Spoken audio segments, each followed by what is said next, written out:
우리 함께 하나님의 말씀 보도록 하겠습니다. 하나님의 말씀 마태복음 5장 13절에서 16절입니다.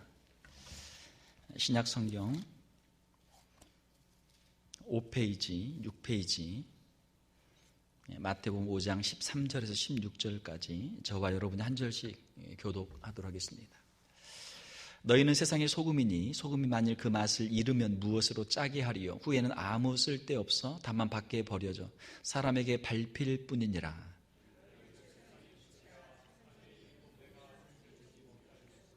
사람이 등불을 켜서 말 아래 두지 아니하고 등경 위에 두나니 이러므로 집 안 모든 사람에게 빛이 있느니라. 이같이 너희 빛이 사람 앞에 비치게 하여 그들로 너희 착한 행실을 보고 하늘에 계신 너희 아버지께 영광을 돌리게 하라. 아멘. 우리 함께 읽으신 말씀 가지고 그리스도인의 삶이란 제목으로 말씀을 전하도록 하겠습니다. 우리 그리스도인들은 어떠한 삶을 살아야 하는가라는 것이죠. 우리의 신앙은 우리가 지난 시간까지 우리가 쭉 그리스도인의 신앙에 대해서 우리가 생각을 했는데요. 그리스도인의 신앙은 삶으로 이어져야 된다라고 하는 것이죠. 우리의 신앙 생활에 있어서 크게 한 세 가지 정도의 오해가 있습니다. 오늘은 그 오해 세 가지를 한번 우리가 말씀을 통해서 생각을 해보기를 원합니다. 첫 번째 오해는 그리스도인들은 믿는 사람들끼리만 잘하면 된다. 이게 사람들이 가지고 있는 오해 중에 하나입니다. 믿는 사람들끼리만 그냥 서로 사랑하고 서로 같이 잘하면 그러면 된다. 안 믿는 사람들은 어차피 안 믿는 사람들이고 세상 사람들이니까 안 믿는 사람에게는 아무렇게나 해도 된다. 이런 오해가 있어요. 사랑하는 성도 여러분, 우리 그리스도인들은 신자나 불신자에게나 모든 사람에게 아름다운 행실을 통해서 복음을 증거하는 삶을 살아야 될 줄 믿습니다. 이러한 오해는 어떻게 보면은 모든 종교인들이 가지고 있는 그러한 동일한 오해라고 할 수 있습니다. 구약에 보게 되면은 유대인들에 대해서는 정말 뜨겁게 사랑하고 그렇게 헌신하죠. 그러나 이방 사람들은 짐승처럼 개처럼 그렇게 취급을 한단 말이에요. 상종도 하지 않고 말이죠. 어떻게 보면은 이것은 사람들이 가지고 있는 어떤 집단적인 어떤 이기심, 집단주의의 하나의 어떤 모습이라고 할 수도 있죠. 가깝게 하게 되면은 같은 우리 가족이다. 남은 몰라 우리 가족들. 또 이게 조금 넓어지면 우리 지역 또는 뭐 우리 가문 아니면 우리 뭐 동문 아니면은 우리 무슨 연고가 있는 사람들끼리 하나의 어떤 집단을 만들어서 집단 이기주의 형태로 그 사람들의 모습이 드러날 때가 많아요. 우리가 하나님의 말씀 앞에서 정의로 모든 것을 판단을 해야 되는데 정의로 판단하지 못하고 아는 사람인데 아는 사람은 봐주고 모르는 사람은 그냥 아주 엄하게 하고 말이죠. 이러한 것들이 있는 것이죠. 우리의 신앙생활은 믿는 사람이나 안 믿는 사람에게나 우리 모든 사람들에게 동일하게 선을 행해야 된다라고 하는 것이죠. 오늘 본문 말씀을 보게 되면 너희는 세상의 소금이니 이렇게 말씀하고 있습니다. 너희들은 소금이니까 너희들끼리만 모여가지고 있어라 이렇게 말씀하는 것이 아니고 너희들은 세상의 소금이다. 세상을 위한 소금이다. 세상 가운데 소금이다. 그런 뜻이죠. 만일 그 맛을 잃으면 무엇으로 짜게 하리요? 후에는 아무 쓸데없어 다만 밖에 버려 사람에게 밟힐 뿐이니라. 너희는 세상의 빛이라. 빛도 마찬가지예요. 밝은 빛만 모여 있으니까 그러면은 막 태양처럼 엄청나게 물론 뜨거움은 있겠죠. 성령 충만한 사람끼리 모이고 사랑이 풍성한 사람끼리 모이면 얼마나 좋겠어요. 얼마나 뜨겁고 얼마나 정말 진하게 서로 사랑하고 얼마나 좋겠어요. 물론 좋죠. 자, 그러나 우리 주님은 우리를 빛만 모아서 아주 뜨겁게 너희들끼리만 서로 사랑해라 이런 말씀이 아니고 세상을 향해서 빛을 비추는 그러한 존재들이 되어야 된다라고 우리에게 말씀하시는 것이죠. 산 위에 있는 동네가 숨겨지지 못할 것이요 사람이 등불을 켜서 말 아래 두지 않냐고. 말이 뭡니까? 참 어려운 단어예요. 우리 연세 드신 분들은 다 아시죠. 저도 이제 시골에서 커서 있잖아요. 이렇게 돛박 같은 거, 말, 거기다가 이 쌀도 담고 위에 깎아가지고 말이죠. 푸대에다가 담고 돛박 있고 좀 더 큰 거 말. 그 밑에 두지 아니하고 등경 위에 드나니. 등경 위에 둬요. 등잔대가 있으면은 등잔대 밑에 두면 안 되죠. 위에 둬야죠. 위에 높은 데도 둬요. 높은 데. 그래야 빛이 다 이렇게 환하게 될 수 있죠. 제 아내랑 이렇게 이야기를 하다 보면은 저는 제 아내보다 한 30년은 제가 나이가 많은 것 같아요. 저 어릴 때 이런 대니 말이니 또 이런 등경, 등잔대 이런 거 다 실제로 있었거든요. 이거 다 보면서 꺾고 그렇게 했는데 잘 모르더라고요, 제 아내는.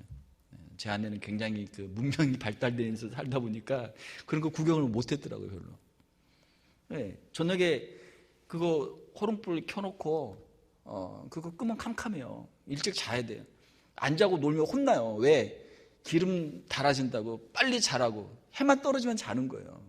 지금처럼 불 켜놓고 밤 1시, 2시까지 게임하고 드라마 보고 할 때가 어디 있어요. 옛날에는 이 전기가 없으니까 등 아껴야 되거든요.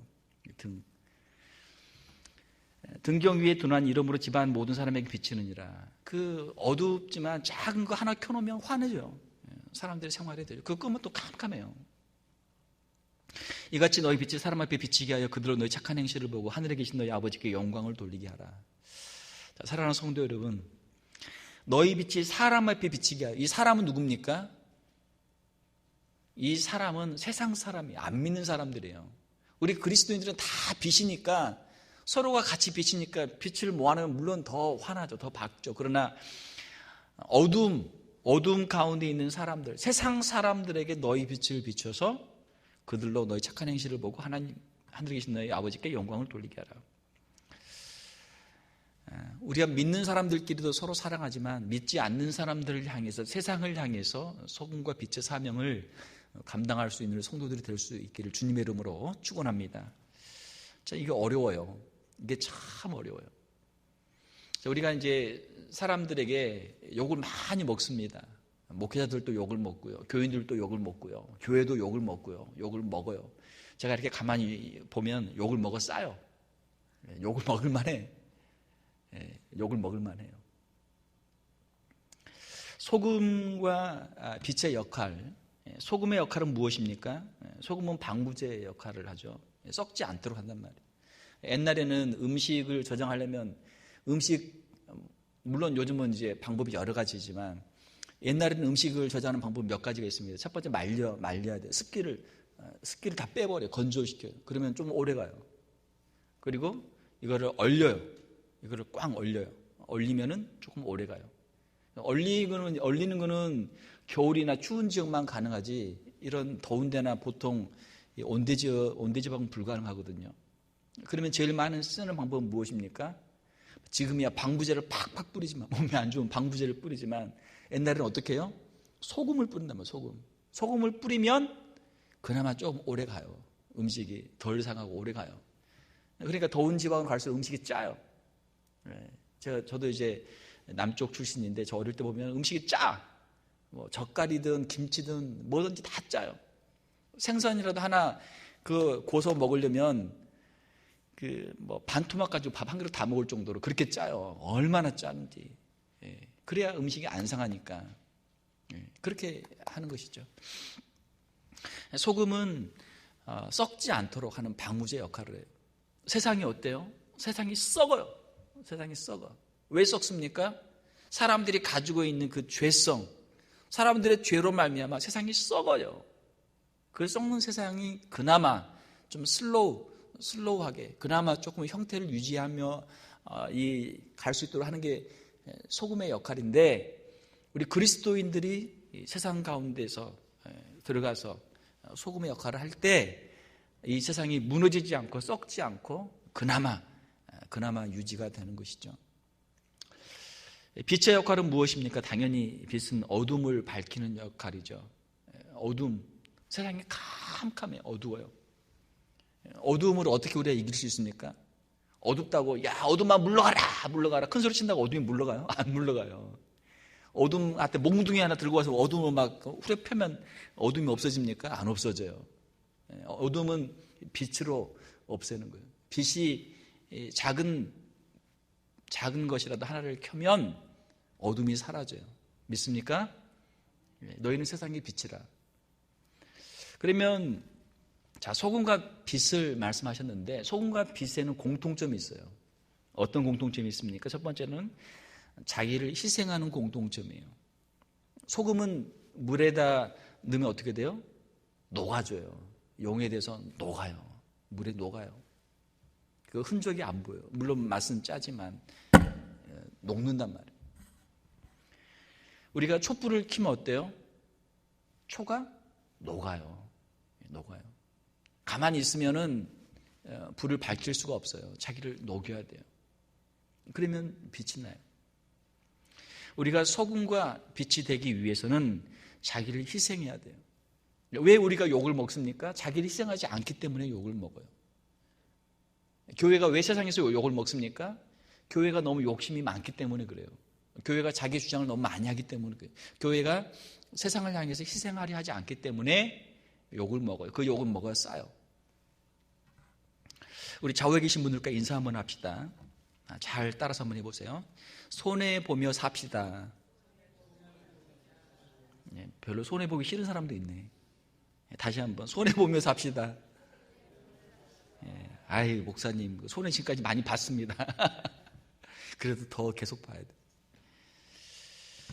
자기를 희생하는 건 자기를 희생하면 다른 사람과 싸울 일도 없고요.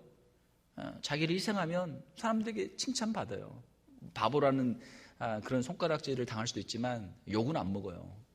그러나 자기 거 챙기는 게 물론 똑똑한 일이고 당연히 해야 될 일이지만 그 오바해서 말이죠. 자기 것만 챙기고 욕심만 부리면 칭찬 못 받아요. 세상에 소금과 빛이 되기 위해서는 자기를 희생해야 된다. 또 어떤 공통점이 있습니까? 다른 사람에게 도움을 주는 거예요. 소금을 통해서 그 간을 내면서 맛을 내고 그 방부제 역할을 하면서 맛을 내고 촛불이 불을 밝히면서 주위를 환하게 하는 것이죠. 환하게 하면서 다른 사람에게 도움을 줘요. 다른 사람에게 피해를 입히고 손해를 끼치면 욕먹어요. 그러나 다른 사람에게 도움을 주고 하나라도 다른 사람을 도와주면 칭찬을 받습니다. 사랑을 받습니다. 이 소금과 빛은 사람들에게 도움을 주고 그리고 칭찬을 받아요. 칭찬을 받아요. 사랑하는 성도 여러분, 우리가 주님의 말씀이니까 우리가 세상의 소금이 됩시다. 아멘. 우리 세상의 빛이 됩시다. 아멘. 우리 자신이 희생하고 우리가 다른 사람에게 도움을 주면 돼요. 우리 교회에서도 마찬가지고 가정에서도 마찬가지고 우리 직장에서도 마찬가지고 사회에서도 마찬가지예요.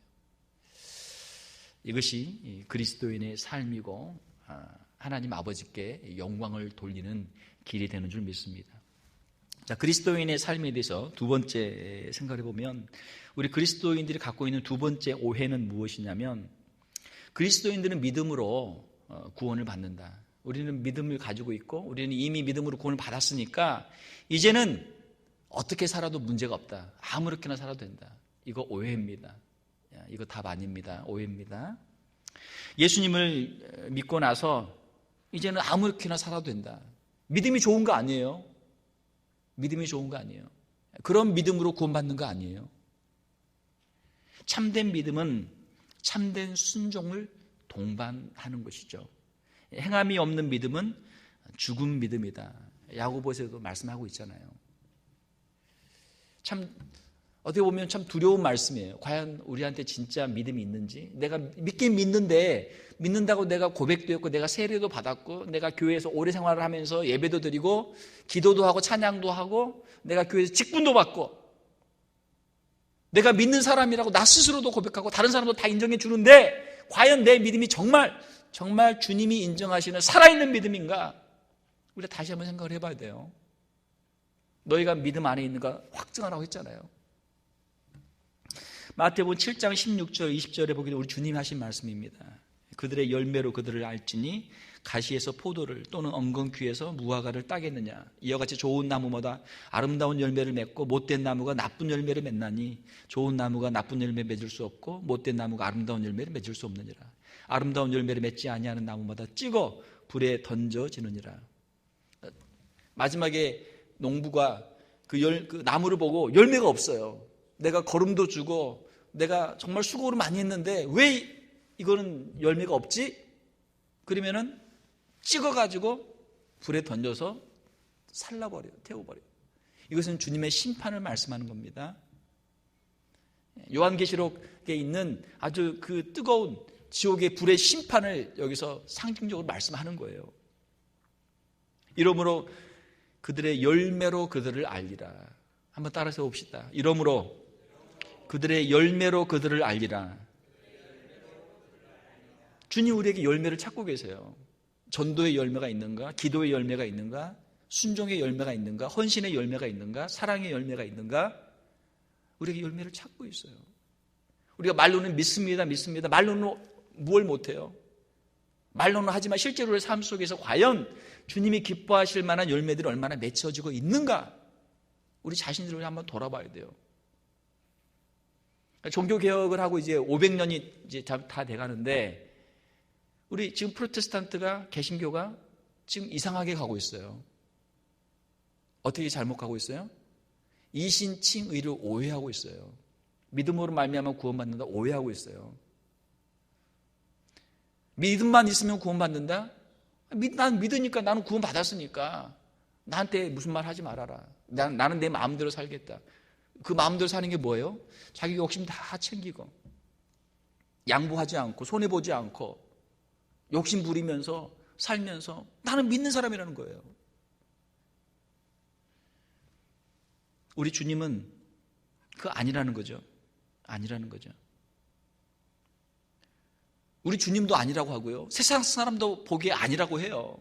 야, 너희들이 정말 내가 성경 읽어봤더니 예수님은 그런 분 아닌데 너희는 왜 그렇게 사냐?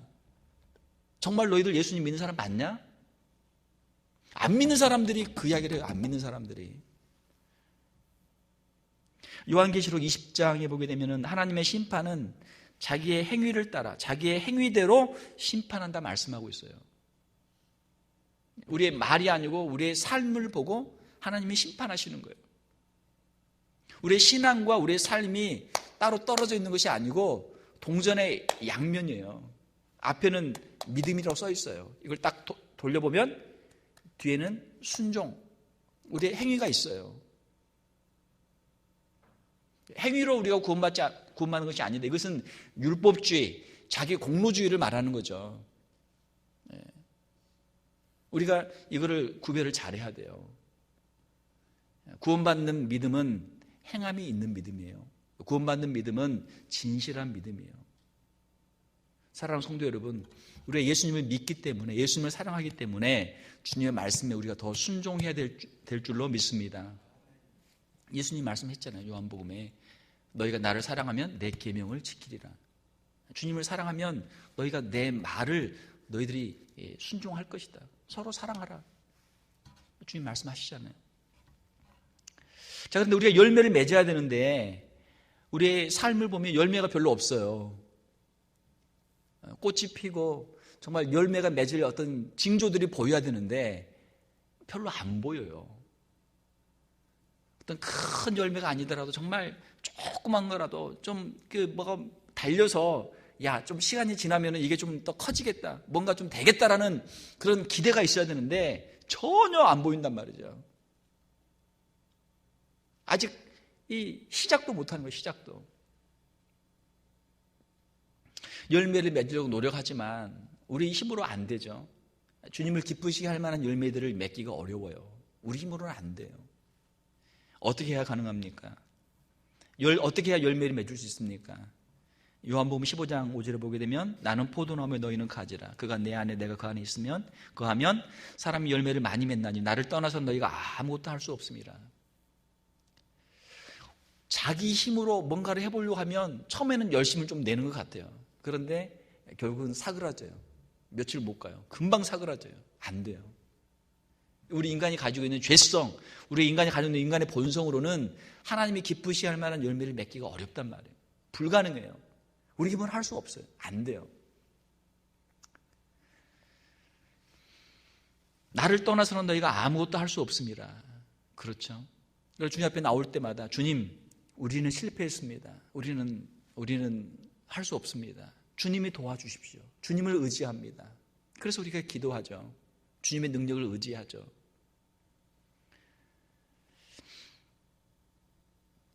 이렇게 보면은 그 사람의 어떤 말이나 행동이나 삶에 있어서 태어날 때부터 정말 인격이 훌륭한 분들이 있어요. 그러나 이제 거의 드물고요.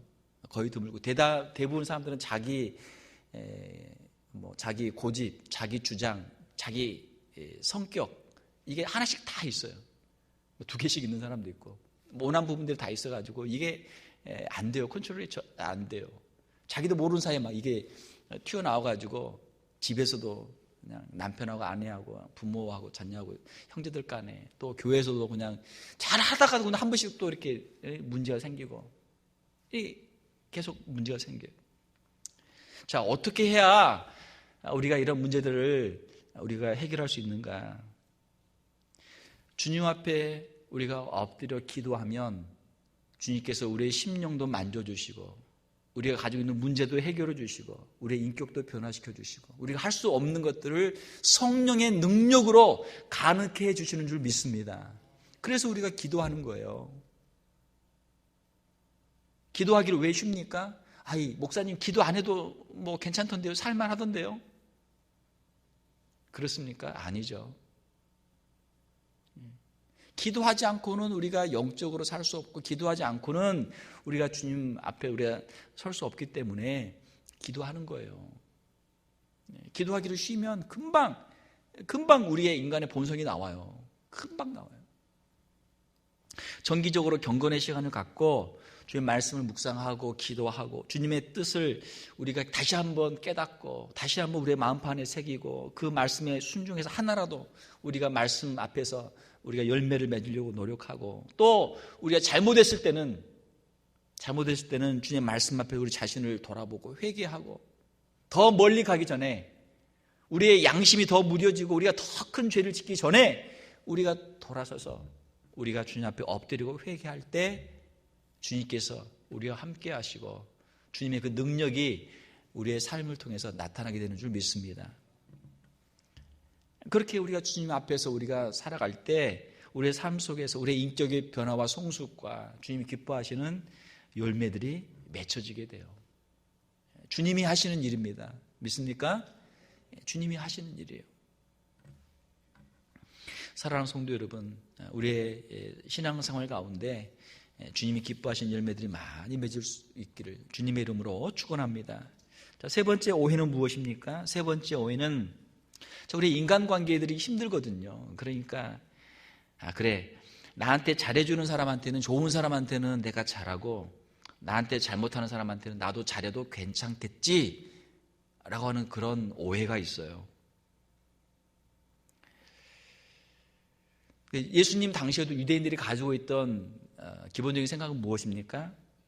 이웃은 사랑하고, 이웃은 누구냐면 자기 형제예요. 자기 친한 이웃, 자기 좋은 이웃은 사랑하고 원수는 나를 미워하는 사람은 미워해도 된다 라는 그런 오해를 가지고 있었어요. 나한테 잘해주는 사람은 내가 당연히 잘해줘야 되고 나한테 잘못해주는 사람은 나도 잘못해도 괜찮다. 이에는 이로 눈에는 눈으로 그 율법을 그들이 오해를 하고 있었던 것이죠. 이에는 이로 눈에는 눈으로 이 엑스탈리오의 법은 이것은 과도한 보복을 금지하는 법이에요. 옛날에 그 창세기 보게 되면은 가인과 또 그 후손들의 그 엄청난 보복들 있잖아요. 조금만 상해를 해도 가서 막 사람을 때려 죽이고 말이죠. 그 복수심 때문에. 그것을 막기 위해서 최소한의 정의라는 이름으로 최소한의 그 동해 보복법을 만든 거예요. 과도한 보복을 금지하기 위해서. 그러나 그 원래 그 율법의 뜻은 하나님을 사랑하고 내 이웃을 사랑하라라고 하는 것이죠. 마태복음 5장 44절을 보게 되면 너희 원수를 사랑하며 너희를 핍박하는 자를 위하여 기도하라. 우리 주님의 말씀입니다. 한번 따라서 봅시다. 너희 원수를 사랑하며 너희를 박해하는 자를 위하여 기도하라. 할 수 있습니까? 예, 한번 해보세요. 주님의 말씀이니까. 주님의 말씀이니까 우리가 이렇게 해야 되겠죠. 예. 마태복음 5장에 보게 되면 우리 주님은 악인에게도 햇빛과 비를 주신다. 그렇게 말씀하고 있습니다. 너희를 선대하는 사람만 너희들이 잘하고 있으면 무슨 소용이 있겠느냐. 하나님은 악인에게도 햇빛과 비를 내리시는 분이시다. 하나님 아버지의 온전하신 같이 너희도 온전하라. 우리 기독교의 이 윤리는 아주 고상한 윤리입니다. 세상적으로는 그냥 정의라는 이름으로 주는 만큼 되돌려주고 받은 만큼 되갚아주면 되는 거예요. 그게 세상적인 정의예요. 거기에 대해서 누가 뭐라 할 사람 아무도 없어요. 그러나 우리 주님이 우리에게 가르쳐 주신 말씀은 사랑으로 승리하라는 거예요. 악을 악으로 갚지 말고 악을 선으로 승리하라는 말씀입니다. 로마서 12장 9절 이하에 보게 되면 사랑에는 거짓이 없나니 악을 미워하고 선에 속하라. 너희를 박해하는 자를 축복하라. 축복하고 저주하지 말라. 서로 마음을 같이 하며 높은 데에 마음을 두지 말고 도리어 낮은 데 처하며 스스로 지혜 있는 채 하지 말라. 우리가 서로 이렇게 어릴 때도 마찬가지예요. 어릴 때도 우리 친구들하고 서로 막 싸우고 학교에서도 싸우고 하는 이유가 뭐예요? 자기가 조금 더 안다는 거예요. 자기가 아는 거 이렇게 하면 되는데 왜 너는 그렇게 하냐는 거죠. 서로. 그게 평생 가더라고요. 평생. 나이 들어서도 보면 똑같아요. 자기가 알고 있는 거 나는 이렇게 해왔는데 내가 알긴 이렇게 한다. 너 왜 그렇게 하냐. 서로 그냥 그게 끝이 없어요. 인간의 지식의 한계죠. 우리가 모든 걸 다 알 수도 없고 우리가 가지고 있는 경험과 우리 지식들이 제한되어 있기 때문에 자기의 그 바운더리 안에서 자기가 최고죠. 그러니까 이게 끝이 없어요. 교회에서 일을 할 때도 섬길 때도 마찬가지예요. 제가 목회하면서 좀 생각하는 건 뭐냐면 좀 교인들에게 교회의 그 전반적인 전체적인 그림을 볼 수 있도록 그렇게 좀 해줘야 되겠다. 왜냐하면 교회를 섬길 때도 그 우리의 사역의 그 내용들이나 그 사역의 부분들이 굉장히 제한되거든요. 그러니까 목사님 우리 부서에서 이거 필요한데요.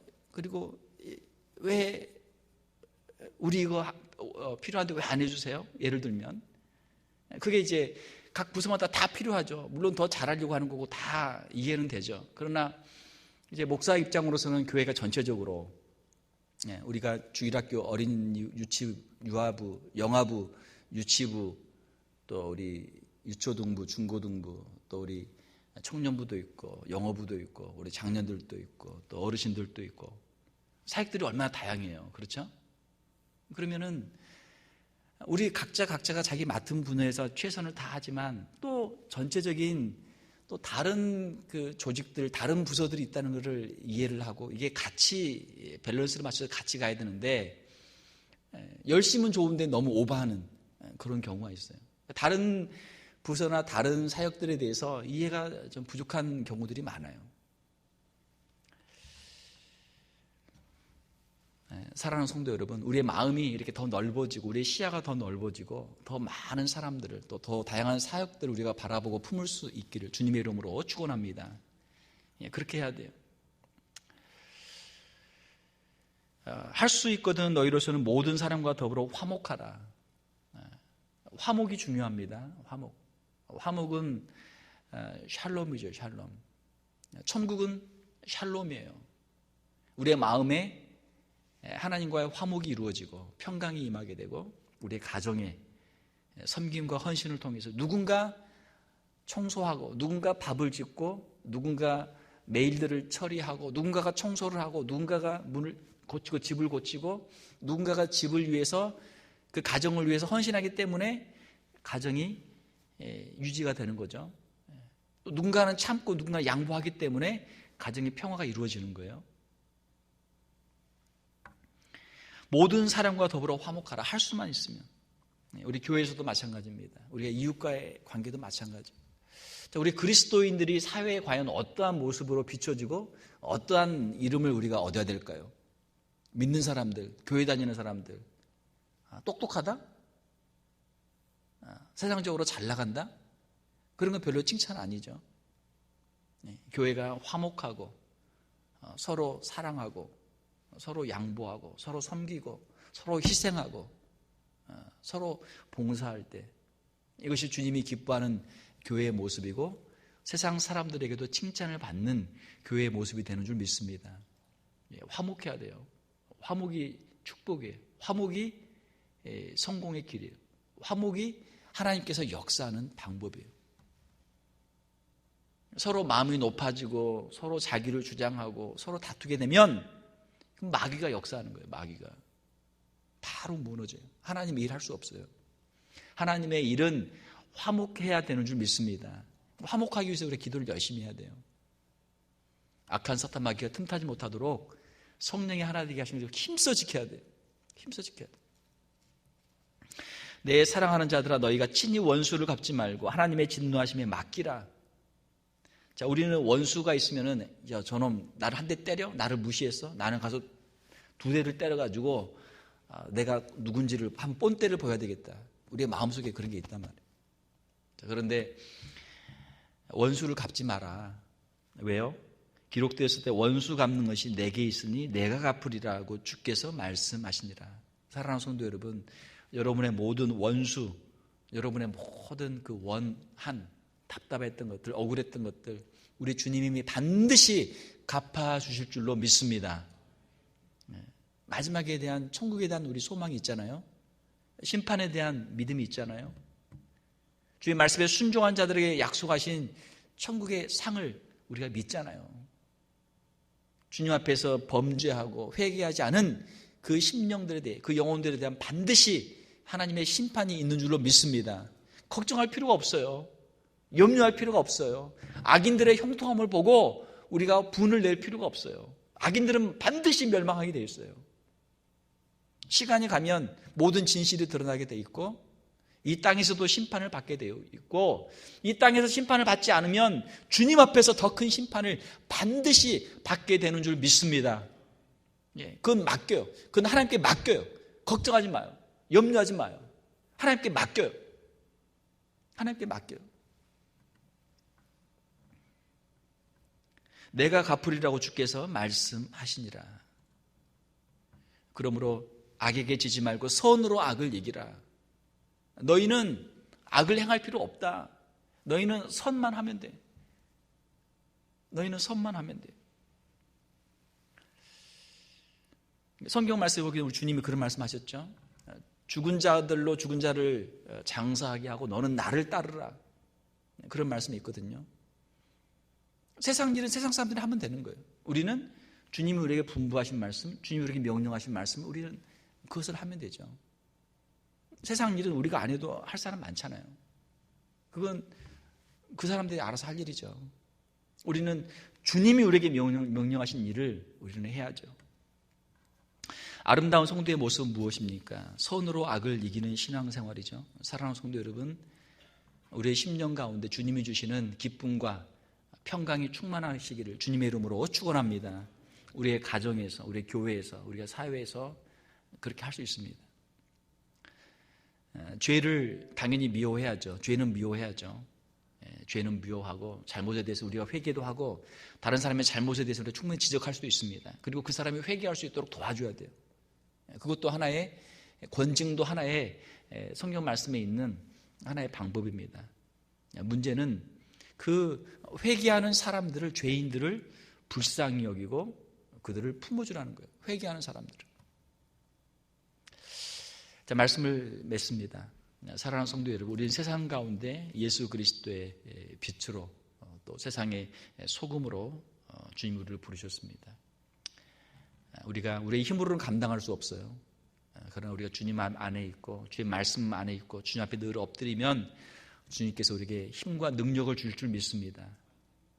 주님이 주시는 힘과 능력으로 우리가 사랑할 수 있고 용서할 수도 있고 우리가 함께 하나님께 영광 돌릴 수 있고 아름다운 열매들을 우리가 맺을 수 있는 줄 믿습니다. 우리 사랑하는 귀한 성도들, 주님이 기뻐하시는 많은 열매들로 하나님께 영광 돌리는 저와 여러분들 다 될 수 있기를 주님의 이름으로 축원합니다.